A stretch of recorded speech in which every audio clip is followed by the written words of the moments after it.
This is Pete Rumford with IPA Physio. I'm going to take you through a workout to prepare you for skiing and snowboarding.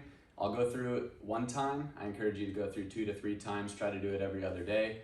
The point of this is to work some core and to work the legs in a multi-directional way, as well as into some plyometrics. So follow along and have fun. You go ahead and start on your back.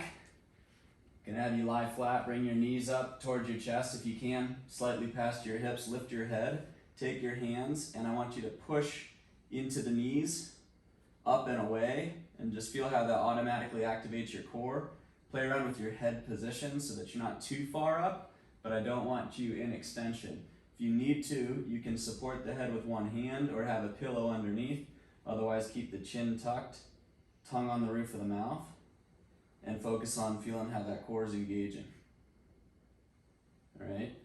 Now maintain that natural engagement that you feel, that automatic core engagement, as you stop pushing.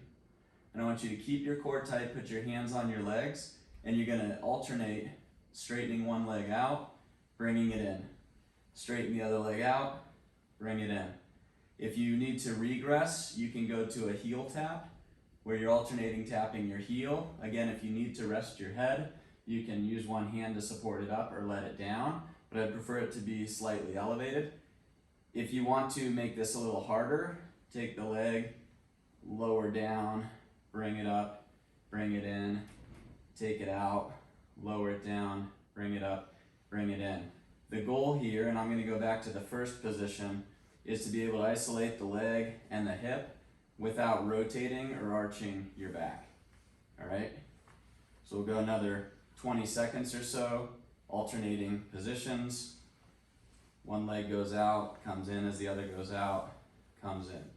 Just working on stability through your core while you're working your hip flexors and the ability to dissociate movement to the hips. Okay, hug the knees back in, let your head rest down.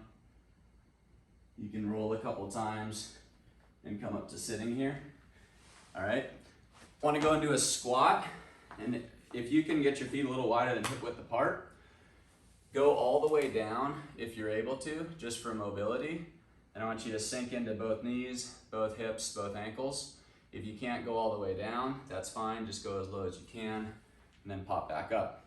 Now, go about halfway down, almost to 90 degrees. And I want to work on a hold here. Check your head and neck position by tucking the chin with an upside down fist against top of chest bone, chin tucked. Hold this position, take your arms, elbows and hands together, and I want you to open and close. We're going to do 10 of these while you're maintaining that squat position. Opening and closing, feeling those shoulder blades go apart and come together. I'll do my best to count appropriately. I think that's 5, 6, 7, 8, 9, 10. Now straighten the elbows. If you're a skier and you want to be a little more narrow, go ahead. If you're a boarder, you want to go a little bit more out, maybe duck out a little bit, that's fine. Let's do 10 T's while you're still holding that squat. Again, head and neck position, chin tucked. Feel those shoulder blades coming together. 5, 6, 7, 8, 9, 10. Okay, stand back up, shake it out a little bit. Back into a squat position, and I want you to make sure that spine is neutral. Again, chin is tucked. And I want you, you're gonna have to sit back a little bit towards the heels, and I want you to tap 25 times, lifting those toes up and down. Okay, so I'll start over here, we'll count to 25. Lift the toes down, 1, 2, 3, 4, 5, 6, 7, 8, 9, 10, 11, 12, 13, 14, 15, 16, 17, 18, 19, 20, 21, 22, 23, 24, 25. Very good. Okay, now find a wall space. Hopefully you have one nearby. We're gonna work, after you're working the fronts of the legs, we're gonna work the backs of the legs. I want hands on wall, one knee lifted high enough. Let's all lift the right leg high enough that the left glute kicks in. Left knee straight, and we're gonna do 15 up onto the toes with equal weight between big toe and little toe. Looking at your hands, hands pressing into the wall. 1, 2, 3, 4, 5, 6, 7, 8, 9, 10, 11, 12, 13, 14, 15. Lower down, switch. Right leg down, left knee high enough that the right glute kicks in. Knee is straight. We're gonna have equal weight, big toe to little toe. 1, 2, 3, 4, 5, 6, 7, 8, 9, 10, 11, 12, 13, 14, 15, okay? All right, gonna go back to the ground. Push-up position, hands a little wider than shoulder width apart, feet the same, a little wider than hip width apart. Go ahead, we're gonna do 5 with our hands in this position, then we're gonna alter our hand position, then we're gonna alter our foot position. So go ahead and down and up 5 times. 1, 2, 3, 4, 5. Now offset your hands, so the right hand's a little behind, left's a little in front. 1, 2, 3, 4, 5. Switch, right hand a little above, left below. 1, 2, 3, 4, 5. Square the hands up again. Lift your left leg. 1, 2, 3, 4, 5. Left down. Lift the right leg. 1, 2, 3, 4, 5. Okay? Come into kneeling here. Toes into the ground so that you get a little stretch underneath the feet. And if you can, I want you to sit back, stretching the backs of the feet, stretching the toes, working through the knees. All right, 10 times. We're gonna do a kneeling bridge. Switch the feet to toes down. And the goal of this is just to feel the glutes at the top of the bridge, driving the hips forward before we get into a few jumping and more dynamic motions. So going about 10 of these. 5, 6, 7, 8, 9, 10. Okay, if you want to have a little fun with this, to come up, pop up to your feet like that. Otherwise, just come to standing. Now get about twice as wide as hip width apart. What I want you to do, we're going to spend about a minute here, shifting our weight from the left to the right, but I want you staying low. So you're not coming up all the way and going back down. Staying low, trying to stack foot to knee to hip to shoulder. Foot, knee, hip, shoulder. Okay, passing that weight back and forth, side to side. All right, really thinking about how are you loading the leg you're moving towards, and then using that leg to drive in the opposite direction. Passing that weight back and forth, starting to work more the side to side lateral movement. Now fully load one side and see if you can pick the other leg up and over and stabilize and come up to standing. Then step out, fully load. Without leaning or shifting further, can you bring the other leg in? Come up to standing. Do that 2 more times each side. Fully load, bring opposite leg in, up to standing. Take a step out, fully load, other leg in, up to standing. 1 more each way, fully loaded, up. 1 more, back up. All right, now, single leg deadlift. All of these you could add weight.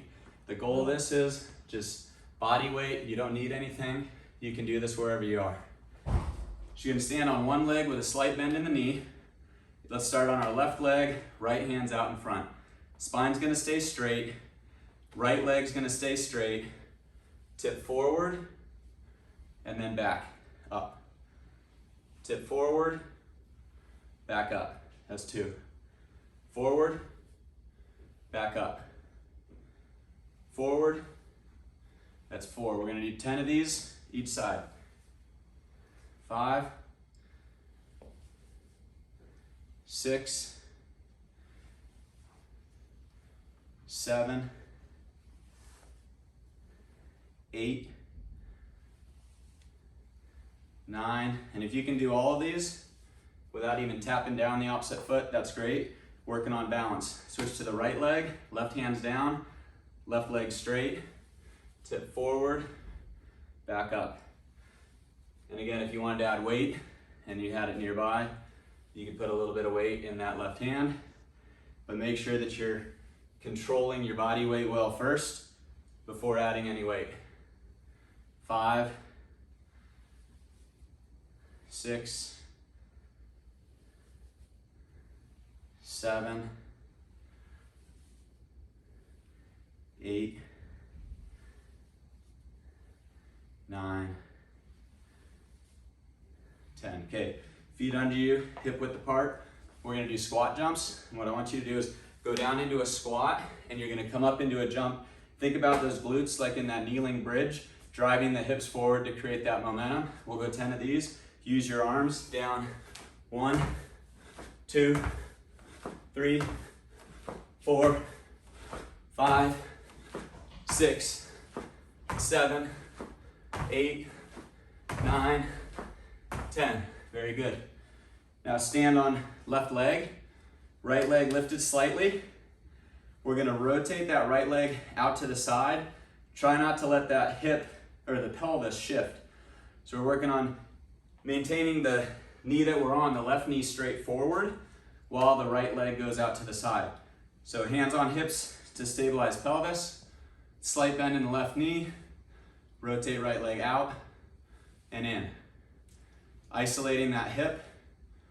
This is one where you could easily add a band around the knees, make it more challenging, but if you're anywhere, you can do it with just body weight, challenging your balance, and opposite hip stability.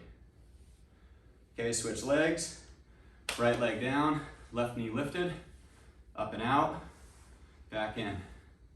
2, 3, 4, 5, 6, 7, 8, 9, 10. Okay, last thing. We're gonna do lateral plyo lunges. I want you to stride to the side, land fully stabilized, push back the other way. So I'm gonna do this and stay in the frame, but you can go as wide as you can stabilize, and I want you to go 10 times each side. That's 3, 4, 5, I think I'm counting wrong, 6, 7, 8, 9, 10. Very good. So, multi-directional, a little bit of stability work, working quads, hamstrings, lower legs, building to the plyometrics. Try to do that, take about a minute or two break, run through it 1 or 2 more times. Have fun.